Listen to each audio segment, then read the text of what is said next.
The National Weather Service in Charleston has issued a severe thunderstorm warning for Boyd County in Kentucky, eastern Carter County in Kentucky, eastern Greenup County in Kentucky, northern Lawrence County in Kentucky, Cabell County in West Virginia, northwestern Lincoln County in West Virginia, southwestern Mason County in West Virginia, northern Wayne County in West Virginia, southern Gallia County in southeast Ohio, and Lawrence County in southeast Ohio, until 8:15 a.m. Eastern Standard Time.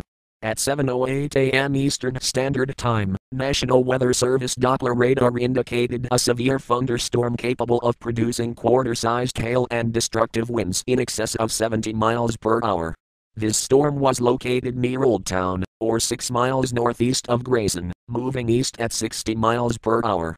Locations in the path of this storm include Cannonsburg, Ashland, Grayson Lake State Park, Grayson, Yatesville Lake State Park, Louisa, Huntington, Hamlin, Wayne, Beach Fork State Park, Proctorville, Lake Vesuvius, Ironton, Coal Grove, Chesapeake. In addition, Garner, Princess, Durden, Fort Gay, Catlettsburg, Burnaw, Canova, Cerrito, Centerville, East Lynn Lake, Barbourville, Ona, Ranger, Milton, and Culloden.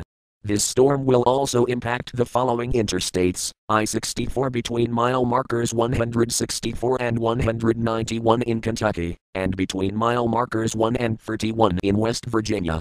A tornado watch remains in effect for the warned area. If a tornado is spotted, act quickly and move to a place of safety in a sturdy structure, such as a basement or small interior room. Please report hail or strong winds to the National Weather Service by calling toll-free 877-633-6772 when you can do so safely. A tornado watch remains in effect until 1 p.m. Eastern Standard Time Monday afternoon for Central Kentucky and Southeast Ohio and Central Virginia and Central West Virginia.